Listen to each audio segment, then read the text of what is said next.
UKలో 1 year masters. No IELTS required up to 5 years visa. High visa success rate. Chandrababu ఆయనకు రాజకీయాలేమీ కొత్త కాదు. దాదాపు అర్ధ శతాబ్ది కాలం నుంచి రాజకీయాల్లో ఉన్నారు.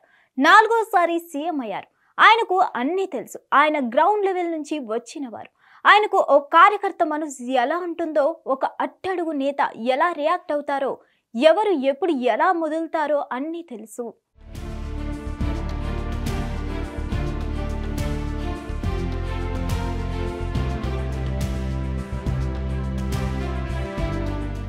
అదలా ఉంటే విజయవాడ తుఫానుకు నిండా మునిగితే బాబు 7-10 వయసులో కూడా ఏ మాత్రం అలసట లేకుండా పనిచేస్తున్నారు. బాబు వేగం అందుకునేవారు ఎందరు అన్నదే కీలకమైన ప్రశ్న. చంద్రబాబు వేగాన్ని ఈ వయసులో ఆయన చూపించే జోరుని అందుకోవడం ఏ నాయకుడి వల్ల కావడం లేదు. ఈ విషయంలో దేశంలోనే బాబుకు మరొకరు పోటీ లేరని చెప్పవచ్చు. బాబుకు ఆ కమిట్మెంట్ ఉండబట్టే ఈ వయసులో కూడా ముందుకు సాగుతున్నారు. ప్రజలకు సేవ చేస్తున్నారు. మరి బాబు గారి జోరును అధికారులు, మంత్రులు అందుకుంటున్నారా అన్నదే ఇక్కడ చర్చ. నిజానికి చూస్తే బాబు 10 అడుగులు వేస్తే ఆయనతో కలిసి అడుగులు కలిపేవారు ఎవరా అన్న చర్చ ఉంటుంది. బాబు దూకుని బ్యాలెన్స్ చేయడం కష్టసాధ్యమైన వ్యవహారమే.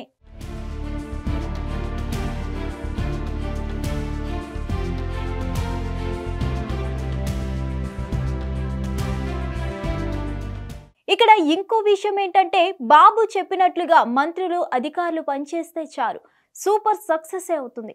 కానీ బాబు ఇచ్చిన డైరెక్షన్ ని కానీ, ఆయన దిశానిర్దేశం కానీ ఎంతమంది పాటిస్తున్నారన్నది మరో చర్చ. దాంతోనే బాబుకు ఎక్కడా లేని కోపం వస్తుంది. తనతో పాటుగా అంతా ఒక టీంగా సాగితేనే ఫలితాలు వస్తాయని బాబు భావిస్తున్నారు. అయితే ఆయన ఏమాత్రం తగ్గేది లేదని 1కి 10 సార్లు చెప్తున్నారు. అధికారులు ఎవరు పని చేయకపోయినా క్షమించేదే లేదని అంటున్నారు.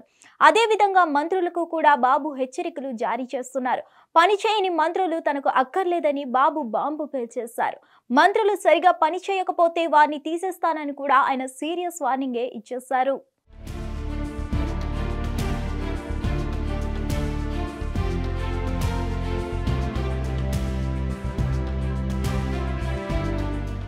అది ఎంతటి వారైనా సరే పని చేయని మంత్రులు అవసరం లేదని నిర్మోహమాటంగా చెప్పేశారు. జక్కంపూడిలో వరద సహాయ కార్యక్రమాల్లో సరిగ్గా పనిచేయని అధికారిని ఇప్పటికే సస్పెండ్ చేశామని బాబు గుర్తు చేశారు. అందువల్ల మంత్రులు అంతా రంగంలోకి దిగాల్సిందే అని బాబు హెచ్చరించారు. బాబు హెచ్చరికలు ఫలిస్తున్నాయి. చాలా చోట్ల మంత్రులంతా వరద నీటిలో పర్యటనలు చేస్తూ జనాలను కలుస్తున్నారు. బాధితులను పరామర్శిస్తూ సహాయ కార్యక్రమాల్లో పాలు పంచుకుంటున్నారు. ఎన్నడూ లేని విధంగా ఉపద్రవం వచ్చి పడింది. దాంతో మొత్తానికి మొత్తం మంత్రివర్గం కదలాలి. అలాగే టాప్ టు బాటం అధికార గణం కూడా పనిచేయాలి. లేకపోతే ఆశించిన రిజల్ట్ రాదు అన్నది బాబు ఆలోచన.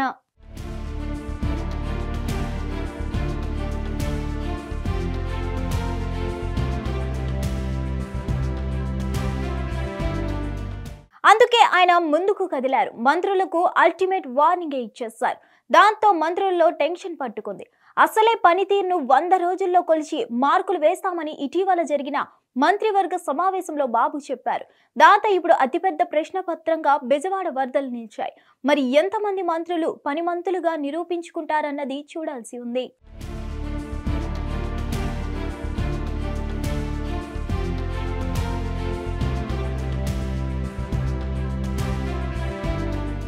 మరిన్ని అప్డేట్స్ కోసం stay tune to hit TV. Hit TV app ని డౌన్లోడ్ చేసుకోండి. ఇందులో short news, live news, entertainment movies అన్ని అవైలబుల్ గా ఉన్నాయి. Please download Hit TV app. Hit TV app. Hit TV app ని ఫ్రీగా డౌన్లోడ్ చేసుకోండి.